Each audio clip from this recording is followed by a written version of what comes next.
Uma boa tarde a todos, sejam muito bem-vindos aqueles que aqui estão e é um privilégio poder estar aqui nesta igreja com este grupo tão especial de irmãos que aqui vieram neste momento, mas também queremos de uma forma muito especial agradecer pelo privilégio que você que está em sua casa nos receber neste momento através desta transmissão feita pelo canal do YouTube da Igreja Adventista de Setúbal. É um privilégio, é um prazer poder, a partir deste momento, querido amigo, prezada amiga, abrir consigo a Bíblia, a palavra do Senhor, para ouvirmos aquilo que Deus tem para nos ensinar. Ao longo destas últimas semanas, temos estado a estudar a ação do Espírito Santo na vida dos cristãos, na nossa própria vida individual. E é importante que nós não esqueçamos de uma coisa, é que no tempo em que nós estamos, presentemente, acreditando nós no final da história do nosso planeta, vivendo as franjas, vamos dizer assim, da história da Terra, sem dúvida, qualquer um de nós deve buscar a orientação e a presença do Santo Espírito na nossa vida. Há várias semanas atrás, quando tivemos o primeiro tema que estudamos sobre este assunto, falávamos sobre o Espírito Santo no Antigo Testamento. Na última semana, que foi, portanto, hoje, 15 dias, tivemos a oportunidade de ver como Jesus e o Espírito Santo têm um ministério em sequência. Jesus anunciou a vinda do Espírito Santo e deu dicas, informações muito relevantes para que os cristãos, sobretudo os seus discípulos, entendessem qual seria a missão de continuidade do Santo Espírito após a ascensão de Jesus. Hoje, nós vamos estudar aquilo que a Bíblia tem-nos a explicar sobre o Espírito Santo enquanto aquele que é o autor intelectual e aquele que nos ajuda na compreensão das próprias mensagens da Sagrada Escritura. Por isso, o texto que vamos começar a ler para entender o assunto de hoje está em 2 Pedro, capítulo 1, e vamos ler a partir dos versos 19. 2 Pedro, capítulo 1, primeiro capítulo, verso 19, 20 e 21. Nós vamos então ler e fazer provavelmente algumas pausas a fim de poder entender algumas das ideias que gradualmente o apóstolo Pedro vai apresentar neste texto. 2 Pedro, capítulo 1, os versos 19, 20 e 21. E diz então assim na minha Bíblia: E temos muito firme a palavra dos profetas, a qual bem fazeis em estar atentos, como uma luz que alumia em lugar escuro, até que o dia esclareça e a estrela da alva apareça nos nossos corações. Para já o apóstolo Pedro está aqui a dizer, a elogiar, a incentivar aqueles que fazem, através do estudo da palavra de Deus, a forma de entender o plano que o Senhor tem para a sua vida. E reparem que o apóstolo Pedro, ele diz aqui que nós devemos ter bem firme o conhecimento e a credibilidade colocada na palavra dos profetas. Estes homens, estas mulheres do passado, que foram instrumentos de Deus para a transmissão da sua mensagem, são pessoas a quem aqueles que de alguma forma buscam conhecer melhor a Deus, fazem muito bem em ouvir, em entender as mensagens que eles deixaram escritas para as gerações futuras. Sim, porque a maioria de nós certamente nunca teve o privilégio de presenciar um discurso feito por um profeta. Na realidade, os profetas da Bíblia já morreram há muitos séculos atrás e nenhum de nós efetivamente teve a oportunidade de assistir presencialmente um discurso ou uma palestra apresentada por um destes homens ou por alguma destas mulheres. Contudo, aquilo que eles deixaram escrito é sem dúvida uma fonte de inspiração e de orientação. Mas o apóstolo Pedro vai continuar dizendo, o verso 20, acompanhem comigo agora a leitura deste versículo. Sabendo, primeiramente isto, que nenhuma profecia da Escritura é de particular interpretação. Verso 21, porque a profecia nunca foi produzida por vontade de homem algum, mas homens santos de Deus falaram, inspirados pelo Espírito Santo. Estes dois versículos encerram particularmente três importantes ideias. A primeira delas, diz Pedro que nenhuma profecia foi escrita por vontade própria Ou seja, nenhum profeta teve, de alguma forma, uma ideia e resolveu, por livre e espontânea vontade, começar a escrever algum texto que depois viesse a ser atribuída algum valor, viesse a ser atribuído a algum valor espiritual ou canónico. O que na realidade Pedro está aqui a dizer é que sempre que a Bíblia ou que algum texto que foi ao longo de cerca de 1600 anos acrescentado àquilo que hoje nós conhecemos como o cânone bíblico, ou seja, como o conjunto dos textos sagrados que aceitamos como sendo a Bíblia, a palavra de Deus, estes textos foram escritos não por motivação humana, mas como o próprio apóstolo vai dizer, por inspiração divina. Ou seja, o mobilizador do texto bíblico foi efetivamente, ou da composição do texto bíblico foi o Espírito Santo. Mas encontramos ainda uma outra ideia muito interessante, é que a profecia nunca foi produzida por vontade de homem algum, mas sim, cada um dos profetas foi inspirado por Deus. E aqui encontramos uma ideia muito importante. Algumas pessoas, piedosamente, embora equivocados na sua forma de pensar, acreditam que Deus tenha ditado a cada um dos profetas aquilo que eles deviam escrever. Por exemplo, algumas pessoas poderiam ser levadas a pensar que um dia Deus pôs Moisés sentado lá na mesa e disse-lhe: Moisés, agora escreve. No princípio, criou Deus os céus e a terra. Na realidade não foi assim. Deus não ditou cada uma das palavras da Bíblia. Na realidade, Deus inspirou, ou seja, Deus colocou pensamentos na mente dos autores bíblicos, Deus demonstrou ou comunicou-se muitas vezes até por visões com os profetas, de maneira a que eles recebessem da parte de Deus a informação e depois estes homens haveriam de a escrever da forma que eles conseguiam, de acordo com a sua cultura, de acordo com a sua experiência de vida e de acordo, inclusive, com as suas próprias capacidades pessoais, linguagem e até intelecto e temperamento. Esta é a razão pela qual nós encontramos determinados textos na Bíblia. Quando estamos familiarizados com o texto bíblico, nós somos capazes de perceber que Moisés escreve de uma maneira e Isaías escreve de outra. Encontramos as ideias dos vários profetas serem apresentadas de forma distinta e espontânea e até autêntica, com peculiaridades que têm que ver, portanto, com a forma como a própria personalidade e a cultura daquele mensageiro lhe permitia expressar, de fato, estas ideias. Isto para nós percebermos que a Bíblia, no fundo, é o resultado da interação de um ser celestial, como o Espírito Santo, que transmite ideias e que depois dá liberdade ao ser humano para as expressar da forma que melhor consegue.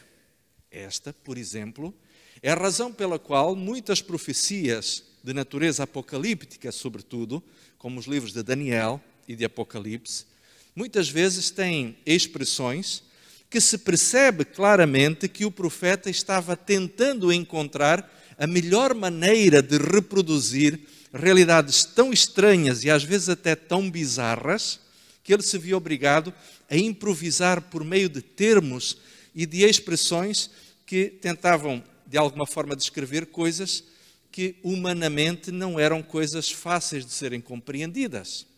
Por exemplo, partilho convosco uma ideia muito simples. No capítulo 7 do livro de Daniel, nós encontramos ali o profeta falar de 4 animais que ele viu, que representavam reinos que haveriam de se suceder ao longo da história da Terra. Estes impérios eram representados, por um leão, mas que não era exatamente um leão porque tinha asas, mas outro animal que aparece é um animal parecido com um urso, mas que tinha o corpo descompensado, uma parte do corpo era bastante maior do que a outra. E depois, por fim, inclusive até aparece um outro animal que ele conhecia, que lhe era mais ou menos familiar, porque ele conhecia talvez de o ter visto numa floresta ou até talvez num jardim zoológico na Babilônia, mas que não era exatamente o tipo de animal que ele conhecia. Era um leopardo, mas que na profecia aparece descrito como tendo 4 cabeças e também 2 pares de asas.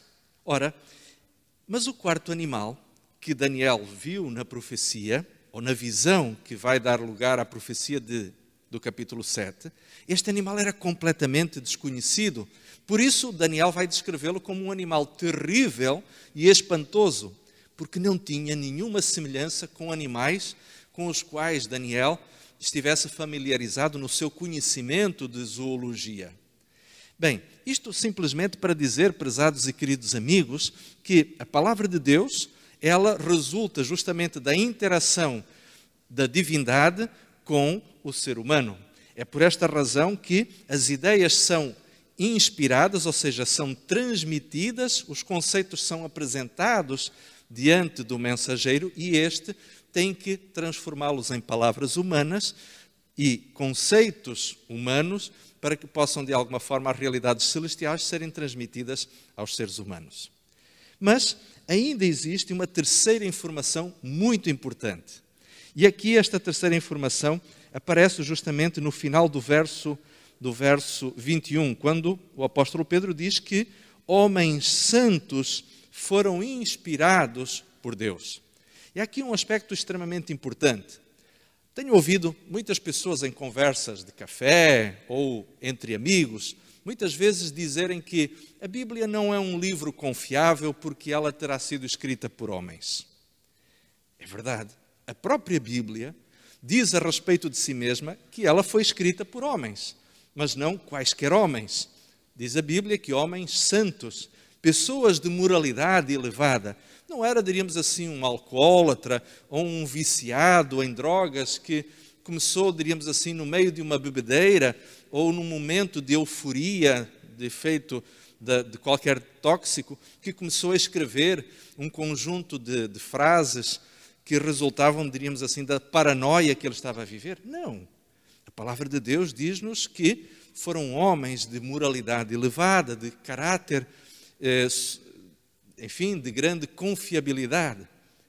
Mas talvez neste momento alguns de vós que conhecem um pouquinho da Bíblia estariam a dizer: ok, pastor, talvez se nós pensarmos em profetas como Isaías, Jeremias, Ezequiel, Oseias, Daniel, Amós e por aí diante, bom, não conhecemos nada que desabone a autoridade e o caráter destes homens. Mas, por exemplo, se pensarmos em em Davi, que foi autor de quase metade dos salmos que existem no livro dos Salmos, como é que nós olharíamos para estes textos? Bem, é verdade que Davi teve erros gravíssimos na sua vida. Contudo, apesar dos seus erros, Davi arrependeu-se deles e foi regenerado, foi recuperado pelo perdão de Deus. E, em certo sentido, o fato de personagens como Davi terem deixado algo que seja de valor espiritual para nós hoje, também nos serve como uma importante lição. É que assim como Davi, apesar dos seus grandes erros, foi perdoado e restaurado por Deus e ao final da sua vida considerado um homem segundo o coração de Deus, isto quer dizer que para mim e provavelmente para cada um de nós também existe esperança. Porque é verdade que eu talvez possa, olhando para os meus erros, para as minhas faltas, talvez seja difícil, olhando para a minha vida na sua totalidade e as coisas fracassadas que aconteceram na minha própria existência, talvez eu possa ter dificuldade em olhar para a minha vida como um homem segundo o coração de Deus. Mas o interessante é que Deus não olha para nós pelo conjunto de coisas erradas que nós já fizemos, mas por a entrega que nós, no momento mais importante da nossa vida, tivermos ao Senhor.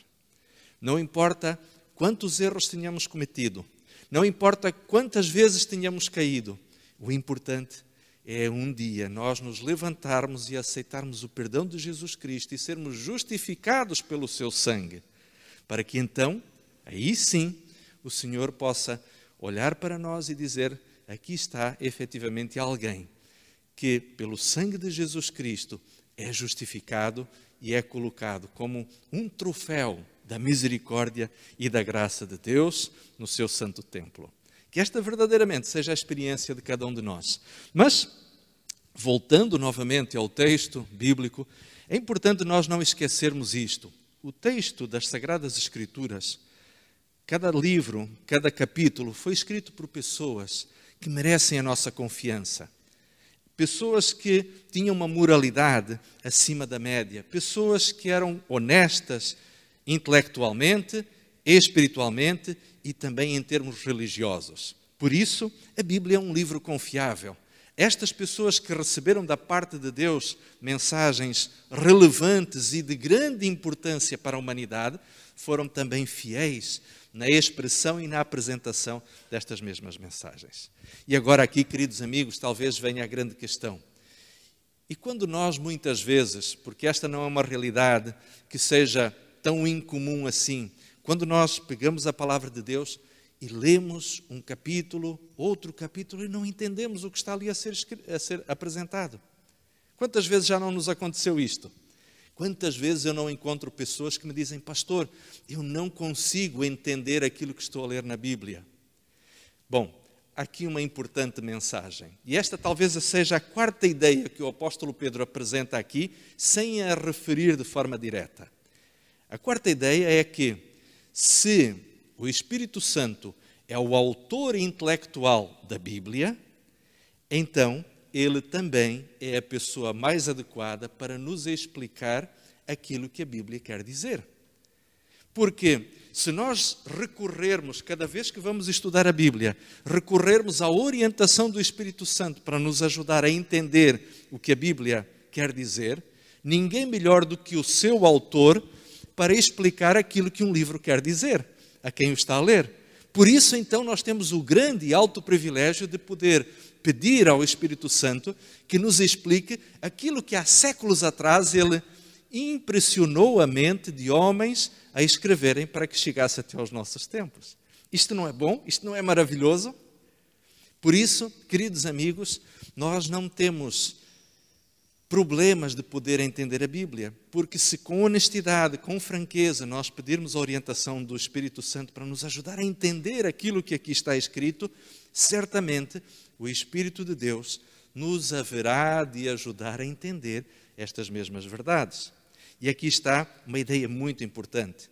Quando vocês e eu estudamos a Bíblia, com humildade, nós devemos procurar, ao ler a palavra de Deus, orar antes de abrirmos a Bíblia e com muita humildade pedir que seja o Espírito Santo a nos ajudar a entender, a nos esclarecer a mente de maneira que possamos efetivamente compreender as verdades que Ele nos quer ensinar.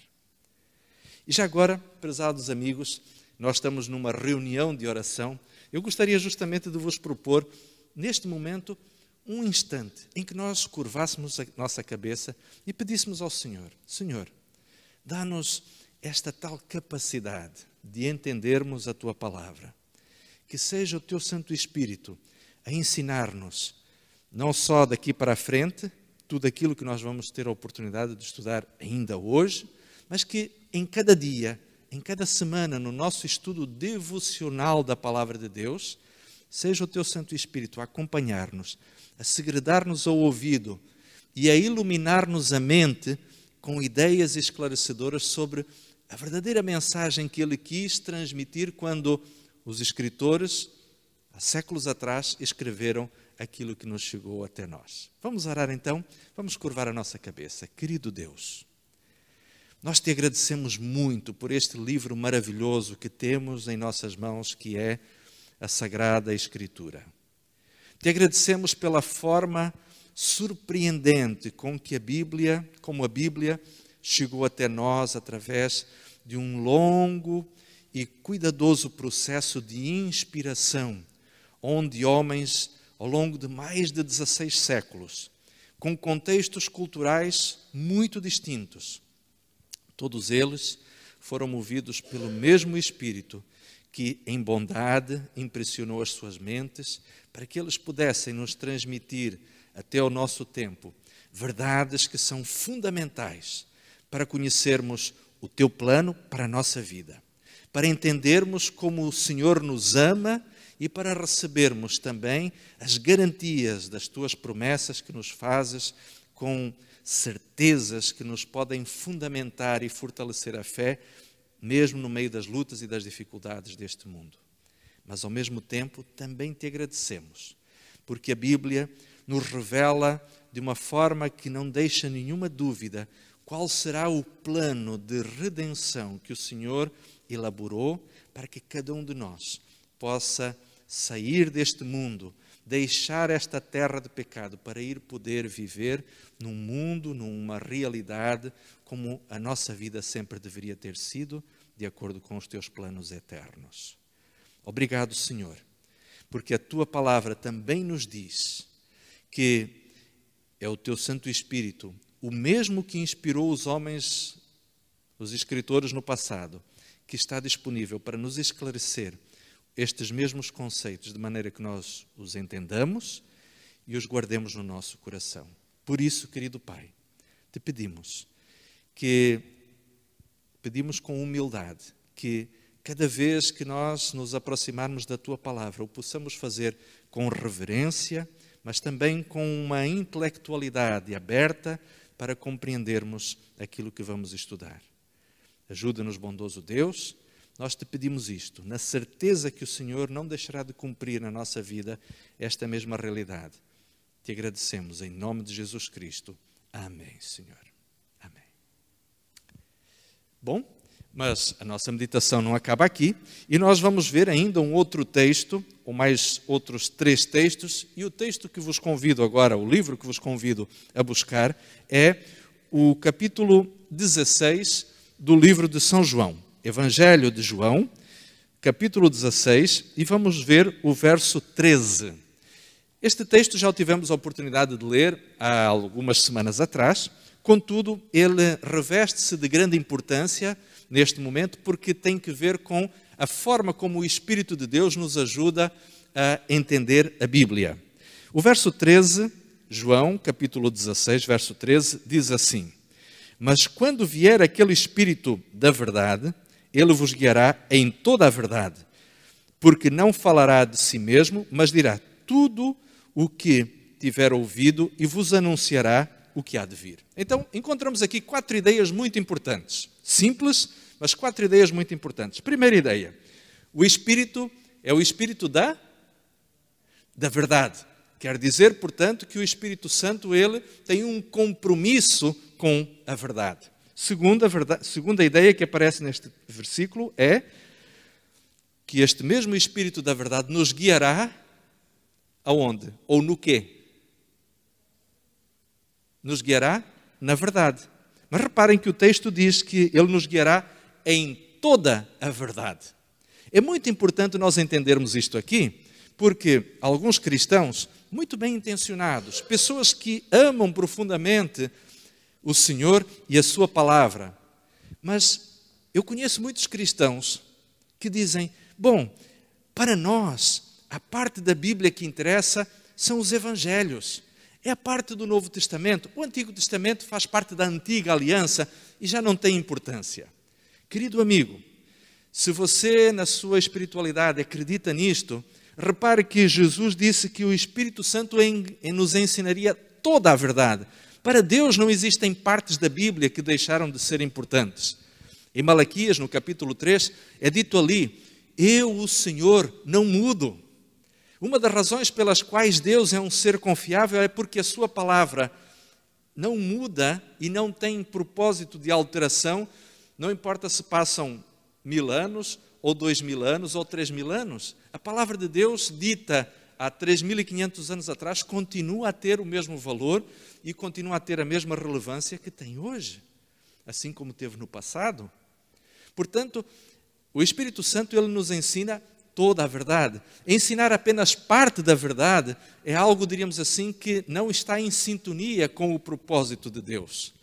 Além do mais, nós não podemos esquecer uma outra realidade, é que a verdade parcialmente pode ser mentira. Uma verdade incompleta pode ser, então, uma mentira. Satanás é especialista em usar partes da verdade para dar credibilidade. Para dar credibilidade às suas mentiras, ele mistura um pouquinho de verdade. Mas reparem que o Espírito Santo, ele é de tal forma honesto que ele vai nos sempre apresentar a totalidade da verdade. E aqui está uma grande e importante ideia, meus prezados e queridos amigos, e sobretudo para aqueles que estão ali em casa a assistir-nos, aqueles amigos que talvez façam parte de outros movimentos religiosos que não a Igreja Adventista do Sétimo Dia.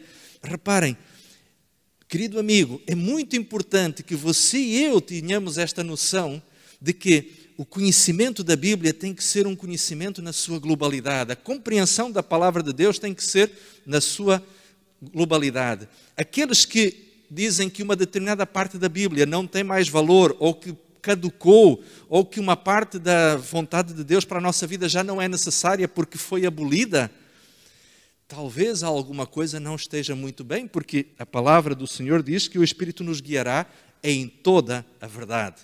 Mas o texto continua dizendo ainda, porque não falará de si mesmo, mas dirá tudo quanto tem ouvido. E aqui encontramos a terceira ideia. O Espírito Santo, que é o Espírito da verdade, nos ensinará toda a verdade e nos ensinará de acordo com aquilo que já tem sido ouvido ou que já tem sido ensinado.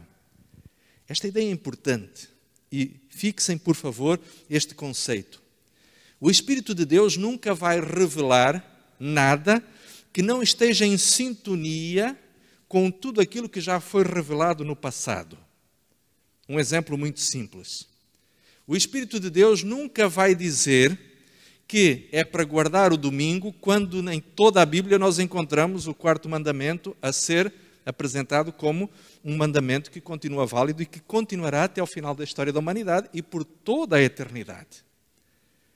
Portanto, quem de alguma forma acreditar que o Espírito Santo lhe está a dizer que já não precisa guardar o sábado e o dia de guarda agora é o domingo, acredite, isto não está em sintonia com o verdadeiro Espírito Santo. Aqueles que acreditam e muitas pessoas por vezes, muitos cristãos honestos, eles têm por vezes esta vivência e dizem, o Espírito Santo me disse isto. Mas reparem uma coisa muito importante.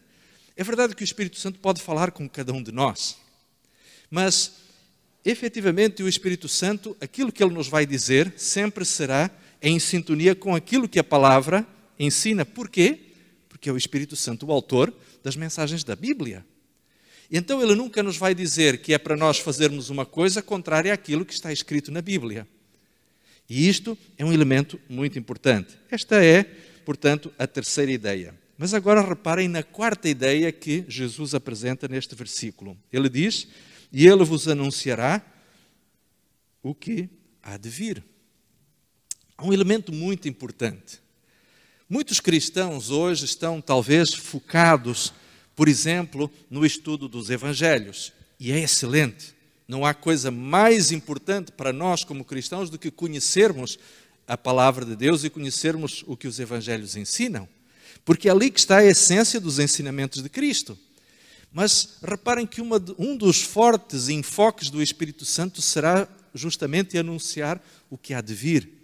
E nós temos livros na Bíblia, temos textos nas Escrituras que são de natureza fortemente profética, apocalíptica mesmo.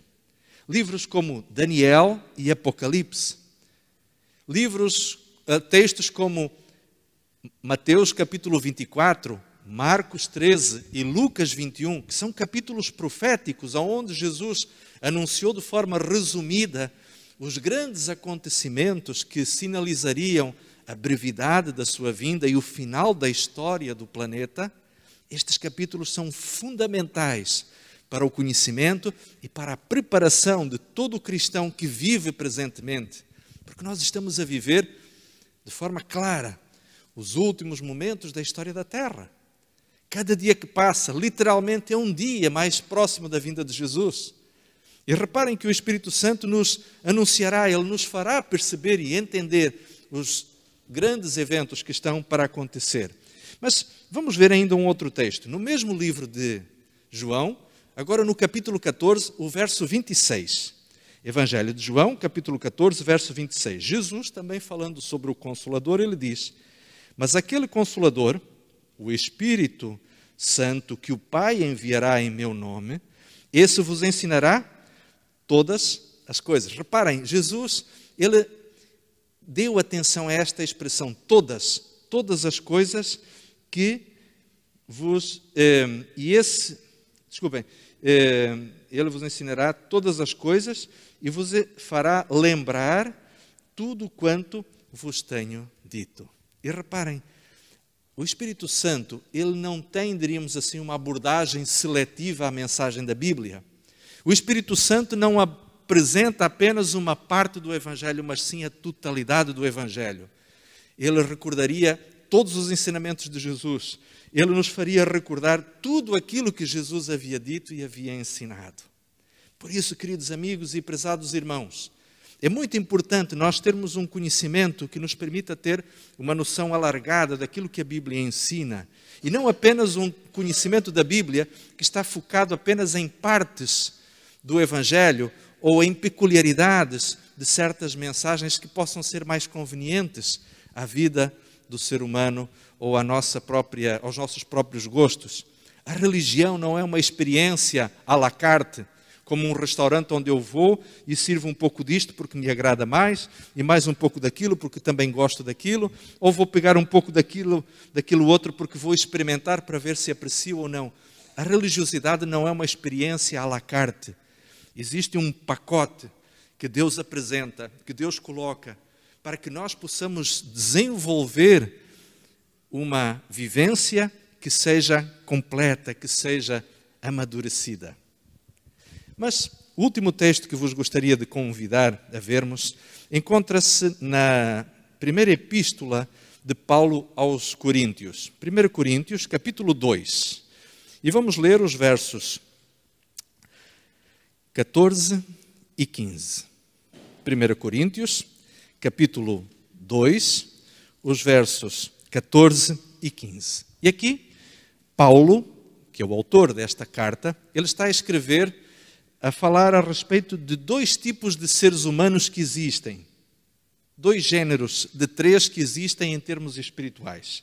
Ele fala a respeito do homem natural e a respeito do homem espiritual. E por contraste, ele coloca então estes dois grupos de seres humanos lado a lado ou frente a frente. O verso 14 começa por dizer: ora, o homem natural não compreende as coisas do Espírito de Deus porque lhe parecem loucura e não pode entendê-las porque elas se discernem espiritualmente.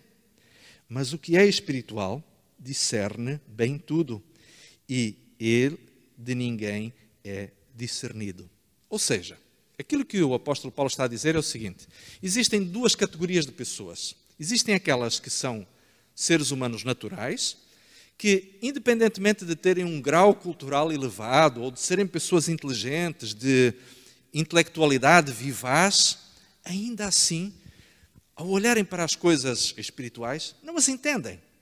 Não é porque lhes falte flexibilidade intelectual ou lhes falte inteligência, não, é porque aquilo está fundamentado numa lógica que naturalmente o ser humano não aceita. Vou-vos dar um exemplo muito simples. Jesus disse: quando nós formos ofendidos por alguém e formos esbofeteados numa das faces, que nós demos a outra. Ora, humanamente falando, isto não faz sentido. Isto, diríamos assim, é uma coisa completamente ilógica. Então, se alguém me dá uma bofetada, eu vou lhe dar a outra face para que a pessoa me bata também? Ou, se alguém me ofender, eu vou estar disponível para perdoar esta pessoa mais 489 vezes, porque é justamente isso que Deus pede de nós, uma misericórdia sem fim? Faz sentido isto? Bem, humanamente falando, não faz sentido. Mas de acordo com a lógica divina, é isto efetivamente que Deus espera de nós e é este projeto de vida que Deus tem para a gente. Reparem que, humanamente falando, não existe nenhum livro que nos ensine a virtude da paciência, mas muitas vezes aprendermos a paciência é através de uma dura experiência prática e por vezes demasiado dolorosa, onde nós temos que efetivamente desenvolver esta tal virtude e aprendê-la muitas vezes à custa de sacrifício pessoal. É por esta razão que a Bíblia diz que o homem natural não consegue entender as coisas espirituais. Por quê? Porque elas estão numa lógica que está para além daquela que humanamente é a lógica divina, a lógica celestial. Mas em contrapartida diz que o homem espiritual, este consegue entender qual é a lógica divina. E reparem, a explicação do porquê da lógica divina ser perceptível para o homem espiritual, ou seja, esta pessoa que se permite ser conduzida, influenciada e dirigida pelo Espírito Santo, por que é que esta pessoa entende isto? O verso 16 vai explicar. Porque quem conheceu a mente do Senhor para que possa instruí-lo? Mas nós, diz Paulo, nós, aqueles que somos espirituais, temos a mente de Cristo. Ou seja, queridos amigos, aquilo que na realidade o Espírito Santo quer fazer em nós é sermos capazes de alguma forma de pensar como Jesus pensava, de olhar para as outras pessoas como Jesus olhava, com a compaixão e com a bondade com que ele encarava as falhas e os defeitos dos outros. Nós sermos capazes de pensar como Jesus pensava, de falar como Jesus falava, de agir como ele agia. E desta forma, os nossos atos, os nossos comportamentos, que resultam justamente de uma mente que está formatada à forma de Jesus pensar, à forma de Jesus enxergar as coisas, permitir-nos entender de fato a lógica celestial.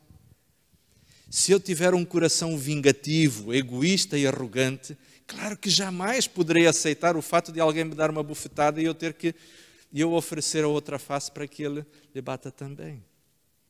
Se eu tiver um coração vingativo, jamais estarei disponível para perdoar 490 vezes o meu irmão que errar contra mim. Mas se eu tiver o coração de Cristo, eu não estarei a contar 489, 490. Já te perdoei 490. A partir de agora vai ser a doer. É isto? Não é isto. Então, queridos amigos, esta é a realidade do Espírito de Deus. Ele que é o autor intelectual da Bíblia, é também o nosso mestre, o nosso ensinador, o nosso explicador das verdades espirituais.